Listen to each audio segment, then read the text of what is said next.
So hi, So true. Rolling Good Noise Podcast for Drive Kid. Once again, we're asking some questions today about the new song Lucy. I'm going to start. So congrats on that, by the way, guys. How do you feel the response to it so far, to the people you've shown it to? Because at the time of recording, it isn't out yet.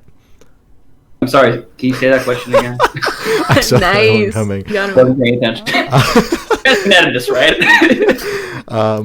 How do you feel about the response to the single so far, to the people you've shown it to since the time of recording? Yeah. It isn't out yet. It's been very positive. People we've shown it to are pretty stoked about it. I feel like production-wise, it's definitely a step up from the older material, but I'm definitely excited for people to, I guess, hear it. I feel like production-wise, it's a little more refined, and I'm excited to add that to our repertoire. It's very exciting. For sure. Solid. So can you tell me? Oh yeah, no, yeah, everyone. I was going to ask if either of you guys wanted to comment on that at all. Or... I don't know how we're doing this. It's everything that you said, but what's it called? I just from the teaser that we put out like a few days ago, people are already texting me about it. Like, oh my god, it's so cool. A few people thought it was out already, but I was like, no, sorry. But that's the reality of like premiering music that you do yourself, like in 2020. So it's like whatever. But yeah, I mean, it's more excitement than I've seen for any of our stuff before, which is interesting because it's just one song. And even though I love it, like I'm even like kind of more excited about what's coming next. So it's like, so if this is what's with this, and what's going to happen next? Like it's just following that conclusion. It's like this. It's looking good. It's a good forecast. Good. I think people are going to be kind of confused because I feel like we're gonna get a lot of people. Like this single is gonna be the first thing a lot of people hear from us for like the first time, like new people who are like just going to be discovering our band. Yeah. You're going to hear this song, which is like Enjoy Being Era Sound, and then like the next stuff we do is just going to slowly sound like we have some singles planned for LP2, and the order in which I believe we're releasing them, it's just going to sound less and less like Enjoy Being. Okay. And the album overall is going to just sound different. So, in short, just from the teasers that we've been putting out, people definitely have some sort of idea that something big is coming. Yeah. Something that kind of a farewell to our latter album. But it's just the sky's the limit for us, and I think moving forward, it's going to be something that people are not going to expect, and I think they're going to rock with it. We're still going to play those old songs, though. Okay. Steve and I were talking about earlier today. We want to put Glass back in the set. Oh yeah, I love that song. Which is one of the original songs that Mark and I wrote within like a week of forming the band. Wow. And that's on your debut EP, right? That's on Picturesque. Yeah, that's on Picturesque, and it was also on the acoustic demo that we put out like 4 years ago. Oh wow! Right. Yeah. Man. All right. Sick. So can you tell me a little bit about your writing process for the single? And you also have a feature on it with Sierra from With Sales Ed. How did that happen? How did that come about? I want to bounce the first part of that question to you because you wrote it like 3 years ago, right? Jeez, When did you write it? Yeah. So I've been sitting on this for a while. Just to make the record straight, I didn't really have a direction when I wrote this song. I was just kind of sitting in my room one day, and I just wanted to write something that, for me, getting something that makes people tap their feet and whatnot is the most important thing. It's something that people can bop with and whatnot.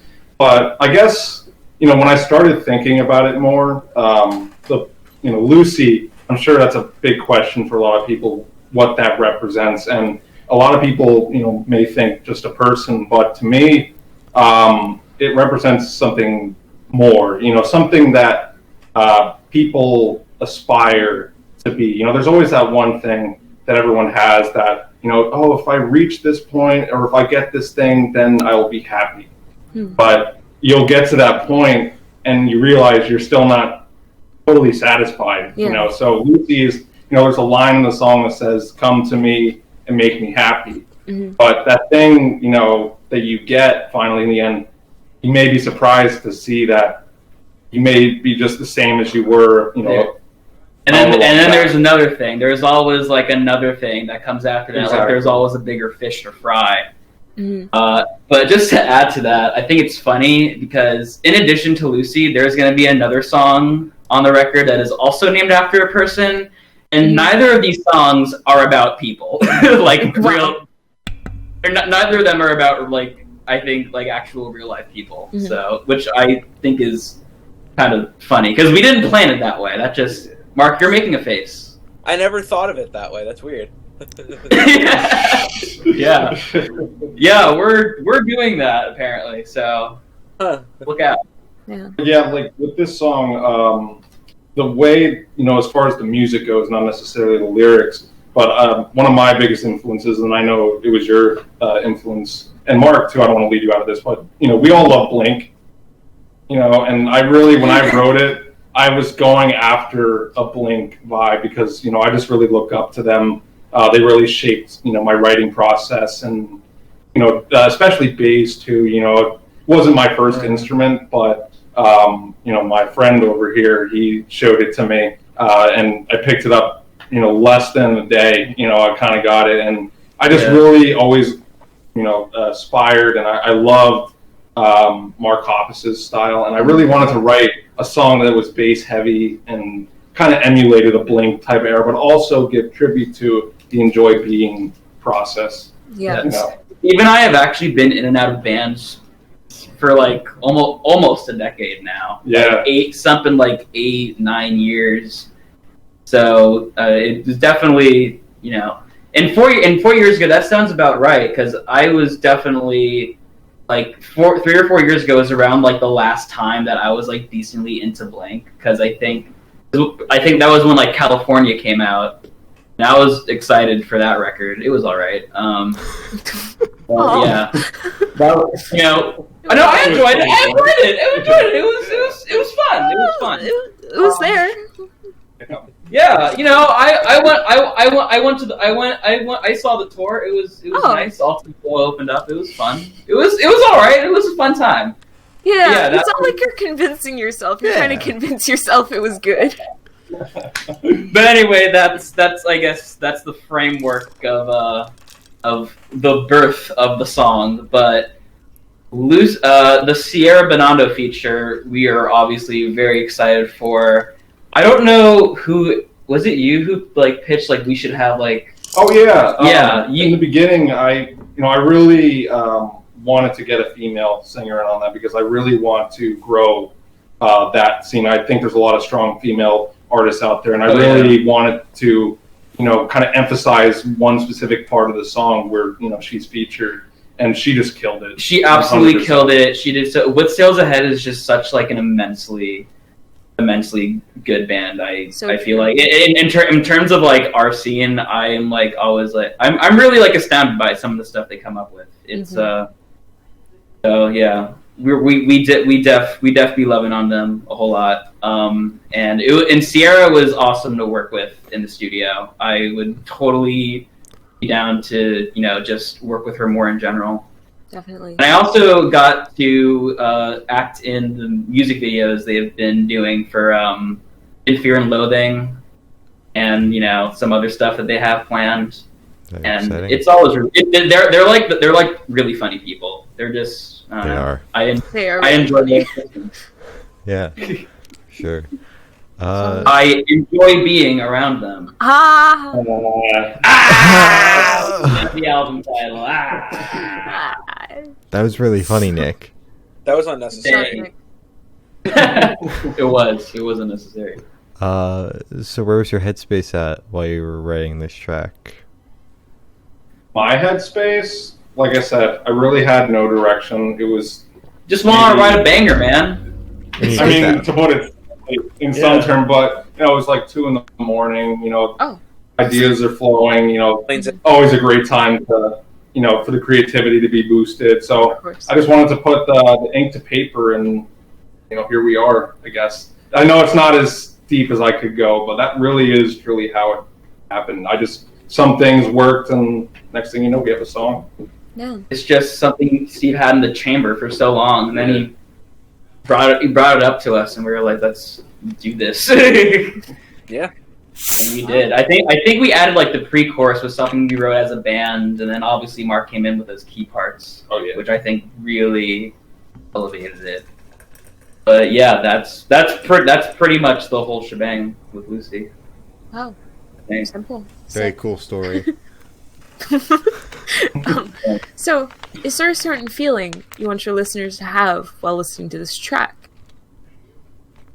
That's a good question. I didn't think of that, because... Oh, wait, I think Mark has something. Oh, yeah, go for it. If I had to put it in one word, it would be just, like, street euphoria. Like, I just want people to feel listening to this. Like, for me, I love the way that, like, especially, like, the last chorus of this song just comes out and just hits you, and all the vocals are coming different times, and there's it just, like a 3 or 4 layered guitars, and it's just, like, so much sound, so much, like, late 90s, early 2000s pop punk goodness. It's just a good feeling track, like, this song happy.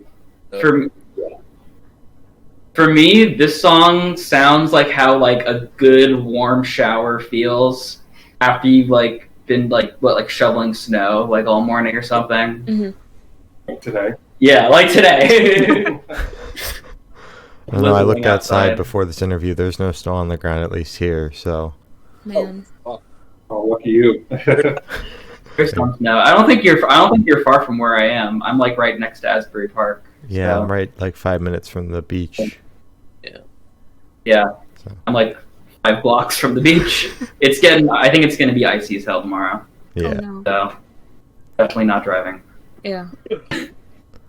So this question should be super, super quick. Off the top of your head, I want you to describe this single for new listeners in 3 words.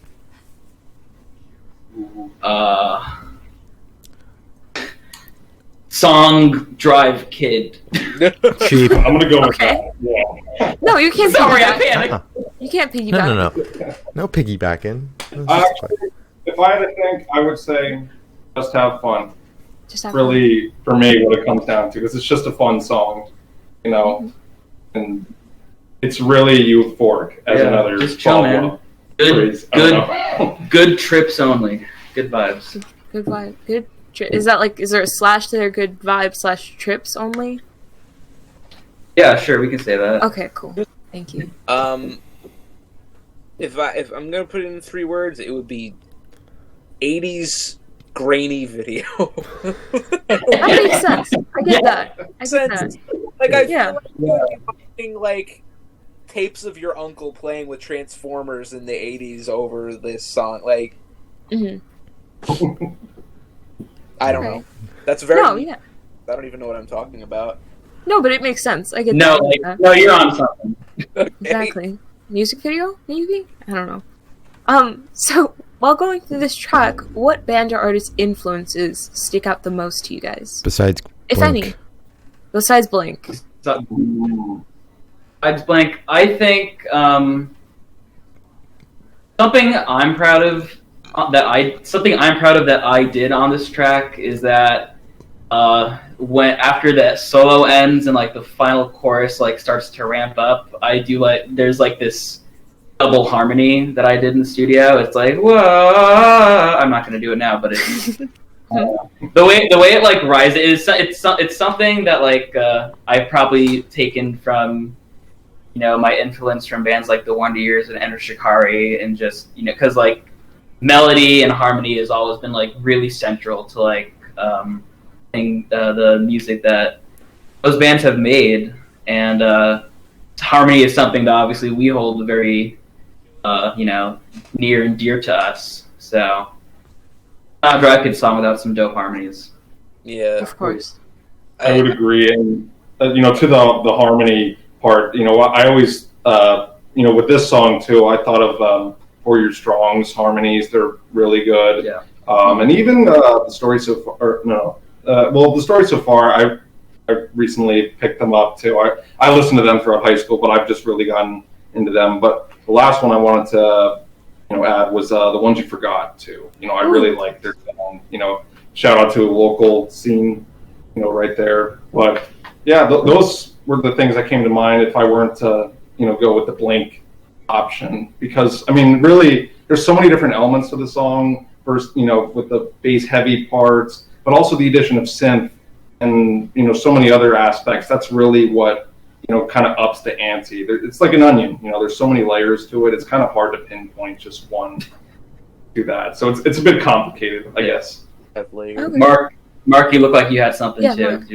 Yeah, no, that's what I was going to kind of say was about the synth thing. Like, I wanted to have like that kind of like classic 80s sounding synth pad, kind of like any of those 80s new wave bands like Tears for Fears or any of those types. But I just thought that it was something that would add a very specific sound to it. Mm-hmm. And I also feel like that is, though, I know you were saying influence besides Blink, but that also is kind of a thing that Blink would do. Like a song like what's the one that has that? There's one of their bigger songs has something like that. Is it All the Small? But like synth?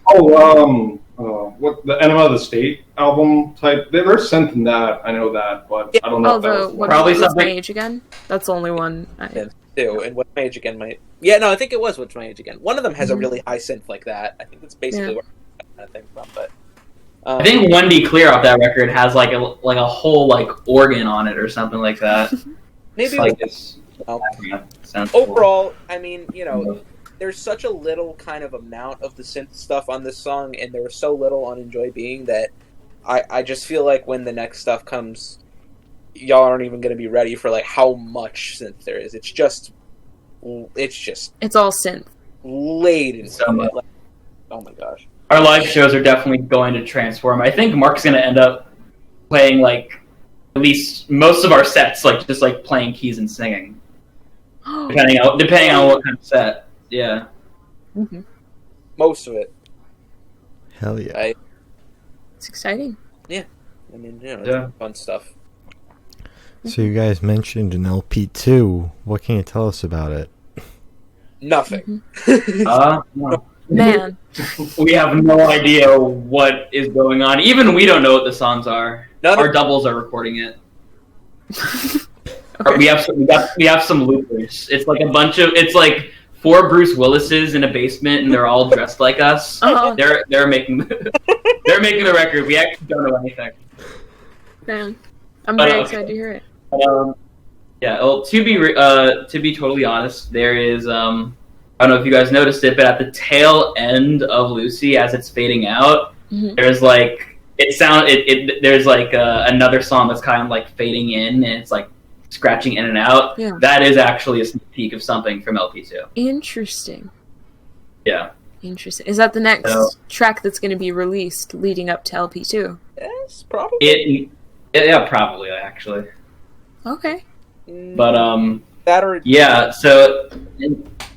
But like with Lucy also served in respect to LP2. It serves this kind of functional purpose because it's closing the door on the era of like Enjoy Being and like our early years and the college years, and we spent all the energy captured from that era. Lucy is like putting an end on it, and then it also allows you to like look forward to what we want to do next.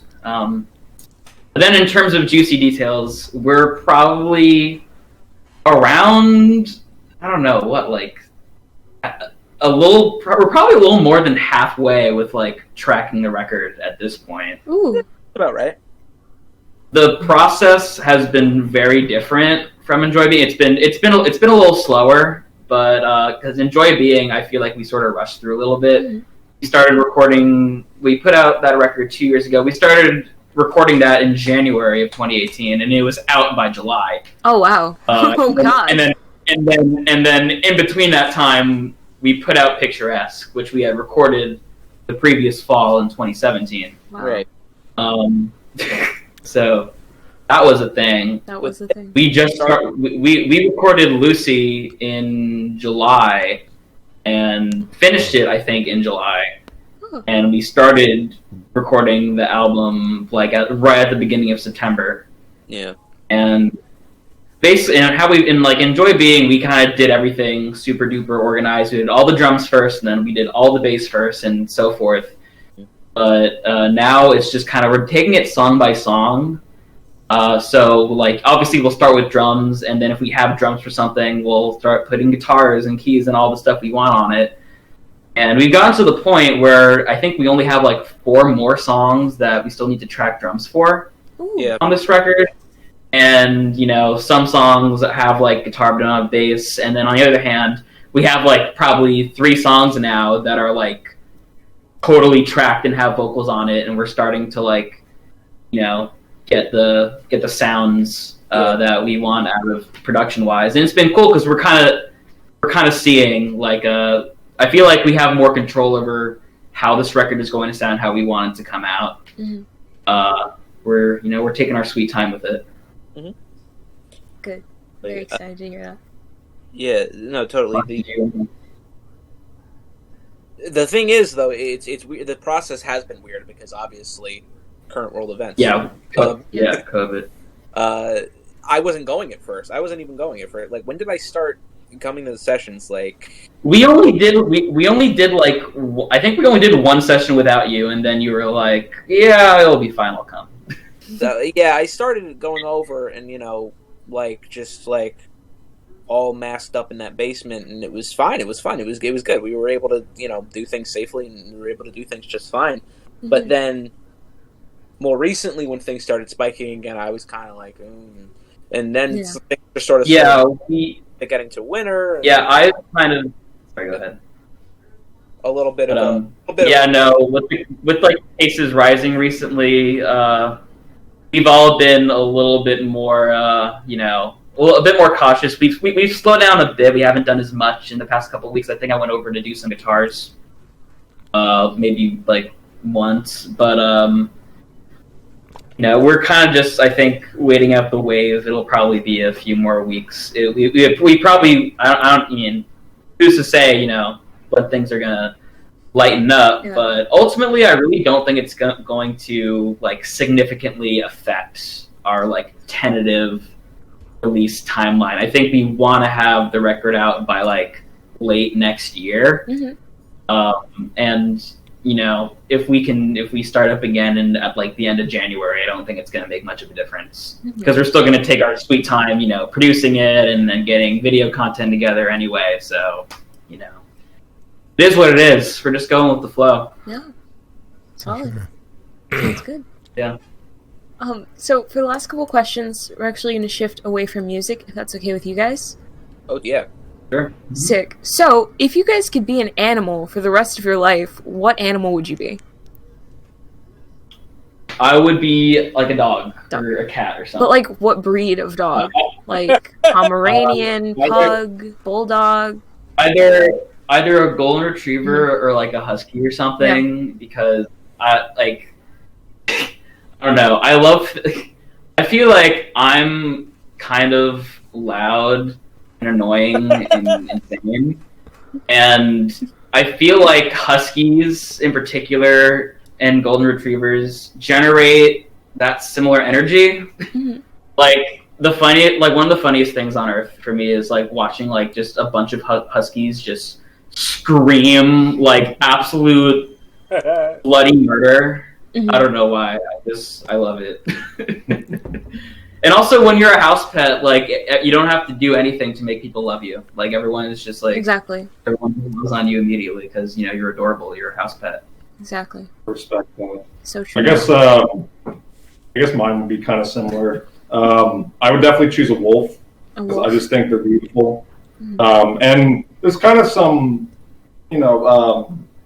what's the word? It represents something much more than what you see. Really, a wolf can work really well in packs, but it can also work well on its own. So it's very versatile. It can kind of adapt to different situations, but it always carries on no matter what. So I'm definitely choosing a wolf for this one. Mm-hmm. I would be one of these. A baby Yoda. These right here. First answer. Yes. Relevant. Topical. Maybe someone from Lucasfilm or something will give us a sponsorship for that. Yay! Great. Yeah. Or maybe a copyright claim, but I hope not. Oh. Oh Yeah. shit! You guys can edit this out. No, we're not. That's fine. But no, for real, I would probably, I don't know, maybe some kind of bird, like an eagle or something, like a condor or a falcon or something cool like that. That'd be Birds really are cool. cool. Birds Just can 'cause- fly. And also, like, I mean, they like can fend for themselves and they lay eggs and shit. That's like cool, you know. Yeah, that's really cool. Mark likes to lay eggs. That's his secret hobby. It's Nice. true. Mm. It's All true. right. I did. So I need you to walk with me. Picture this. You're on a desert island. You can bring one movie, person, and book. Fuck. Struggle with that. What would those be? Like one movie. Wait, so a movie and a person, or a movie person like an actor? A movie, a person, movie, and a a book. Yeah. One of each. Okay. Well, for a person, I would probably bring my girlfriend because she's awesome and she makes me laugh. Awesome. And for a movie, I don't know. I would want to bring something like comically terrible. Mm-hmm. I don't know. just like just like the latest movie that like got under 40% on Rotten Tomatoes. Oh, Any of that will do. And what was it? A book? That was the last book. one. yeah. I don't know. I feel like such a moron. I feel like I don't read books. I don't know, man. Everything's online. I don't know. Yeah, I would bring a. I don't know.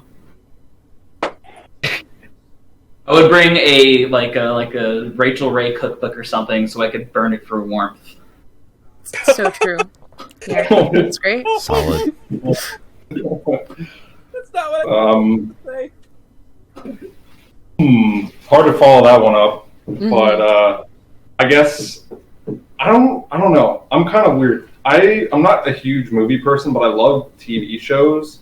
So I guess What box set are you bringing? Box set? What-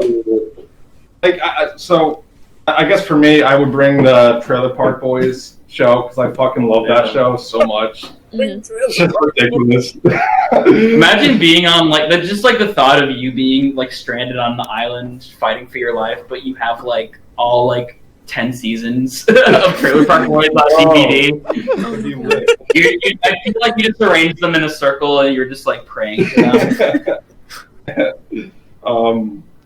And then I guess for a person, I bring my brother just because he's always there and we get along well and I think we work well together on a stranded island. Mhm. Yeah, fun, entertaining time. And then book, I would bring The Outsiders because I don't know why that book stuck with me, but I read it in middle school and I vaguely remember that book. yeah, honestly, I think it was 7th grade or something, so it was a very long time ago. But I just loved that book so much. I can't really why, but it just stuck with me. That's fair. Okay. So I think that I would my movie. God, I don't even know. I would I would bring the SpongeBob SquarePants movie. Okay. Which one though? Yeah, I was thinking that. Okay, That was my check.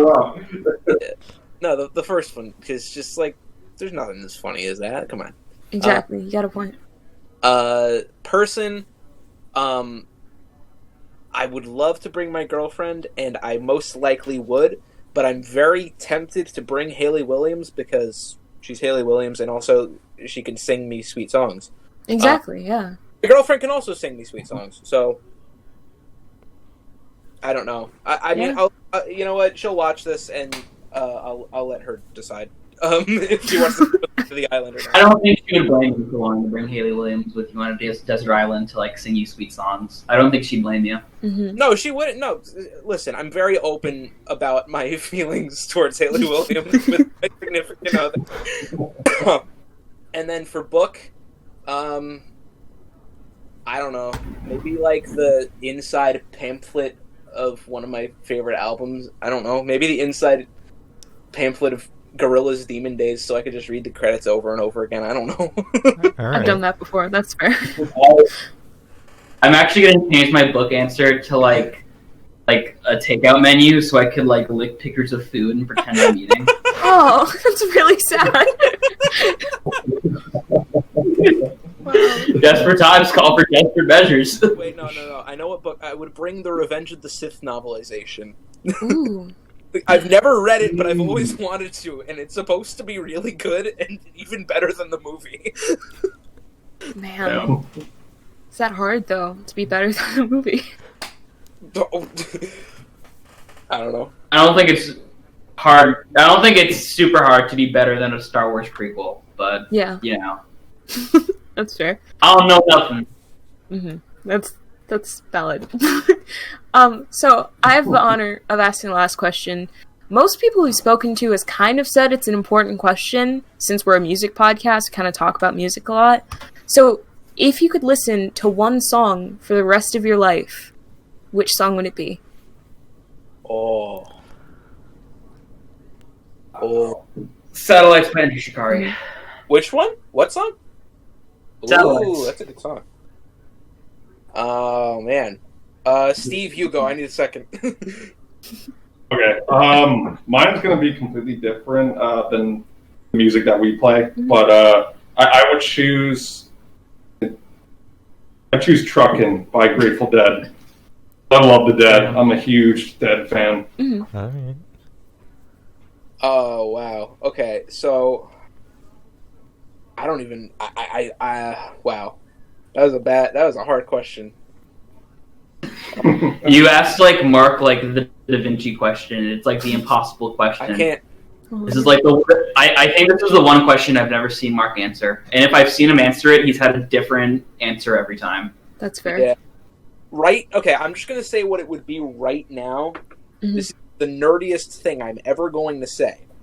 Right now, it would be One Winged Angel, which is Sephiroth's theme from Final Fantasy VII. The fully orchestrated version that's like 6 minutes long and has the epic choirs at the end.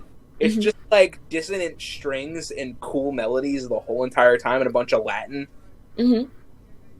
It would drive me crazy eventually, and I think I would just die. Or Sephiroth would come, descend, and, impale me like spoilers, like he does Oh my in god. Final Fantasy VII. And then I would be done with the whole deserted island thing, and I wouldn't really have to. Oh wait, it's not on a deserted island. Never mind. No, this is just in general. Oh, then never mind. Change the Something lines. Yeah, I don't know. That's Alright. fair. So as Glory said, that's all the questions we have today. Is there anything that you would like to plug? Stream Lucy when it comes out. Resave it on Spotify, please, and please check out Sierra's band with Sales Ahead. Stream In Fear and Loathing. And Stream my new EP. Stream fonts. Stream. oh yeah, Stream. stream Mark's EP. Stream Fonz. Don't lick doorknobs. And Don't be even nice look at to them. Yeah, be nice, and also be nice to people. Yes. Mhm. I think that's all we got to say. All right. Golden rule: treat others the way you want to be treated. Yeah. Yes. Mm-hmm. All right. Well, thank you for sitting down with us, guys. This has been Drive Kid, and we're the Good Noise Podcast.